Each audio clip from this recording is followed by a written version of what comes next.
Welcome to Rajapalayam recipes. இன்றைக்கி ஆடி கிருத்திகை நம்ம வீட்டில் எந்த மாதிரி பண்ணுறோன்னு பாருங்கள். ரொம்ப அழகாக பண்ணியிருக்கோம். அவனுக்கு பிடிச்ச மாதிரி ஓம் சரவண பவா. இது தேனும் தினைமாவுல ஒரு லட்டுங்க. இது பாம்பன் சுவாமிகள் சொல்லுவாங்கள்ல, பரிபூர்ண பஞ்சாமிர்த வர்ணம் அப்படின்னு சொன்னால் ஒரு 5 வகையான அபிஷேகம் முருகனுக்கு பண்ணால் ரொம்ப விசேஷம்.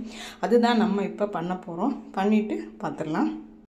இப்போ பரிபூர்ண பஞ்சமாரணம் சொன்னோன்னா ஃபஸ்ட்டு பால் தாங்க. இஷ்டமான பால் முருகனுக்கு.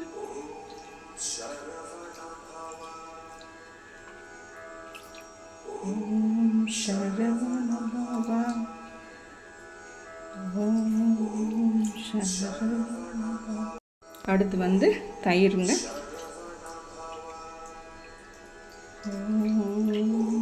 சரவண பவ.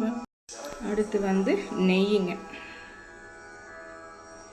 ஓம் சரவண பவ. பார்த்தீங்கன்னா சர்க்கரை. ஓம் சரவண பவ, ஓம் சரவண பவ.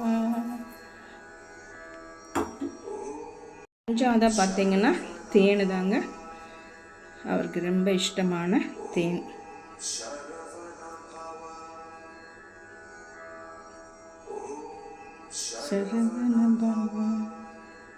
அவ்வளோதாங்க. 5 அபிஷேகம் முடிஞ்சது. இப்போ நம்ம முருகனை எடுத்துகிட்டு போய் நல்லா அலங்காரம் பண்ணி எடுத்துகிட்டு வந்துடலாம். அபிஷேகத்துக்கு அப்புறம் முருகன் பார்த்திங்கன்னா இப்படி தான் இருந்தாங்க நம்ம வீட்டில். ரொம்ப அற்புதமாக இருக்காங்க பாருங்கள். குன்றுதோறாடும் குமரனுக்கு நம்ம வீட்டில் இன்றைக்கி இவ்வளோ சிம்பிளாக இவ்வளோ அழகாக நம்ம அபிஷேகம் அர்ச்சனை எல்லாமே பண்ணியிருக்கோம். இது எத்தனை பேருக்கு பிடிச்சிருக்குன்ட்டு கமெண்ட் பண்ணுங்கள். ரொம்ப சிம்பிள் தான், ரொம்ப அழகாக ரொம்ப ஜோராக நம்ம பண்ணியிருக்கோம். பிரசாதம் சொல்லி ஆகணுங்க, அவ்வளோ நல்ல ஒரு டேஸ்ட்டில் வந்திருக்குது. இவ்வளோ தாங்க, ரொம்ப சிம்பிளாக நம்ம முருகனுக்கு. இங்கே பாருங்கள், ஏதோ ஒரு மலையில் பழனி மலைக்கு தான் நம்ம போக முடியல. அதனால் பழனி மலையில் மேலே உட்கார மாதிரி ஒரு பாறாங்கல்லில் நம்ம வச்சுருக்கோம் முருகனை. ரொம்ப அழகாக அற்புதமாக நமக்கு காட்சி தராங்க பாருங்கள். எல்லா சாமியும் இன்றைக்கி ரொம்ப ஜோராக இருக்காங்க.